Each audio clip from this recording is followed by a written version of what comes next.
So Liverpool versus Crystal Palace, and it is a chance for Liverpool to go 8 points in front of Arsenal before they play their Sunday game. And today I feel that these are the points I have. Crystal Palace are strong on set pieces. That can be very crucial because we have seen that Liverpool are not a very physical side where they are height wise, like they don't have the height in their defense right now. Konate and Van Dijk obviously are there, but if you see their fullbacks, if you see the overall size of the team, they can be prone to conceding set piece goals, and we have even seen them concede a few set piece goals this season, and their defense is obviously in scrutiny. Liverpool, on the other hand, are strong on counters, obviously, and if you see, I will show you the pitch here. If this is the pitch, and then this is Liverpool's half, this is Crystal Palace half. This area where if you give long balls to Crystal Palace, they don't have enough physicality and height or presence in their midfield that they can deal with. Can you even see that? I'll show you after that. They don't have enough physicality and height in their midfield, so the long balls that come to their uh, this area there, just in front of their D, the balls that fall there, they can be prone to getting pinned back, and then Alexander Isak can take advantage of it.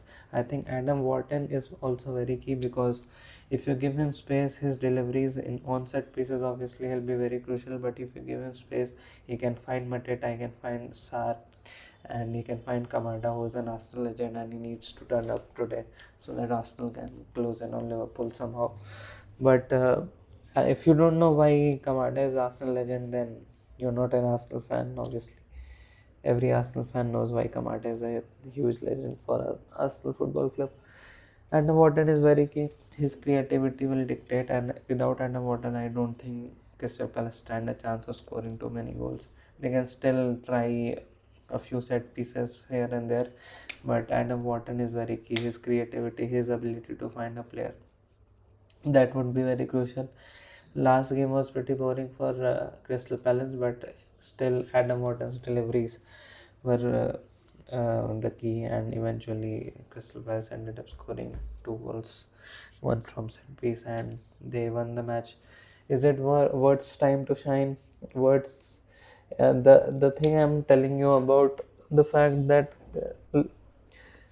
if this is the D and this is the area Wirtz occupies and Isaac will occupy in the central areas, when they go with the long ball and they are countering Liverpool, Wirtz can find himself in space then because their midfield is not as defensive minded and as it used to be with physical midfielders. I think who did they have? They had Decore, and they are Crystal Palace is pretty used to the physical defensive midfielders, but I think they lack on that side of the game right now.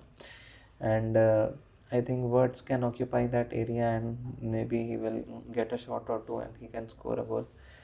Isaac, with the same logic, can also score because if he makes runs and he can pin their back four to their box, and he can also score off from outside box. So it is basically the ability to, I will show you, and who will give these long balls is basically Van Dijk will be giving these long balls.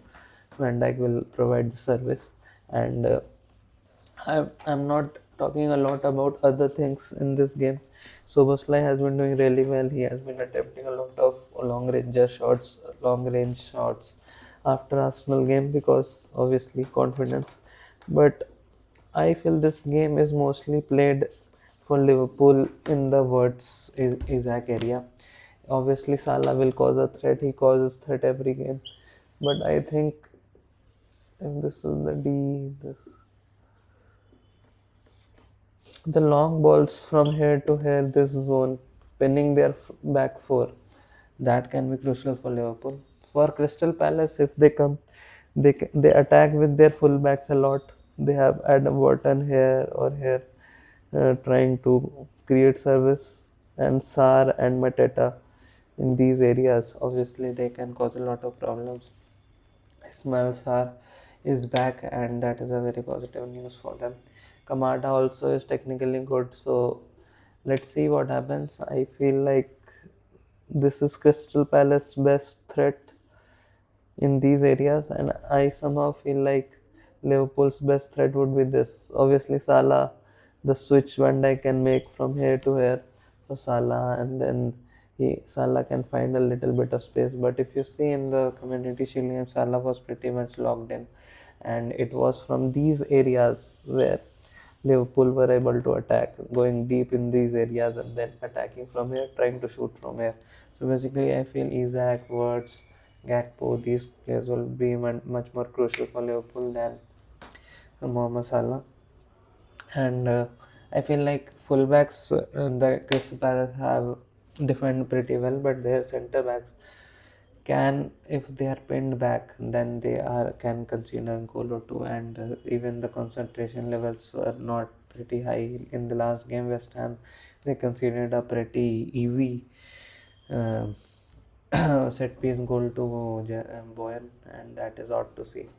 But the Crystal Palace, looking at Crystal Palace position in the table, Crystal Palace right now sit at the fifth position. They have drawn two games.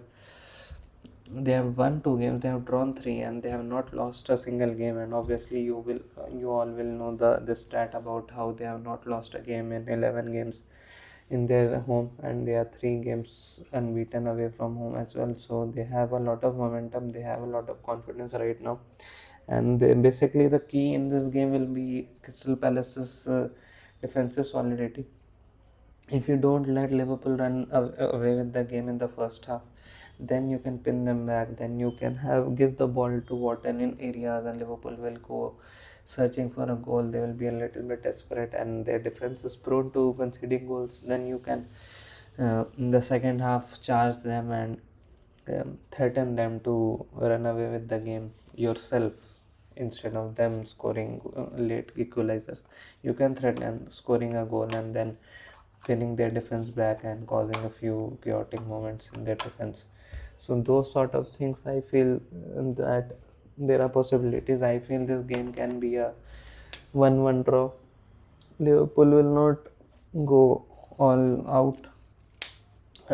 They are too good, so they will score a goal obviously in any stadium against any defense. But I feel Crystal Palace can also get a set piece goal, or a Wharton to Sar ball, or Wharton to Mateta ball, or Wharton to Sar to Mateta, and those sort of goals they can score.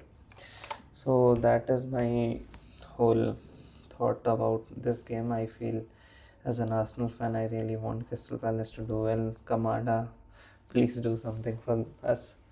But yeah,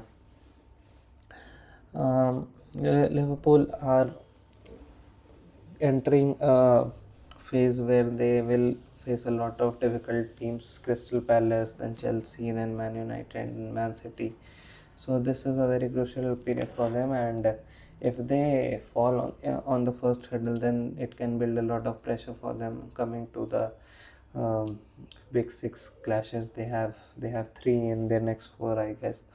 So a lot of exciting things about Premier League right now, and I feel this can be also an exciting game like it was in the Community Shield final. And let's see what happens.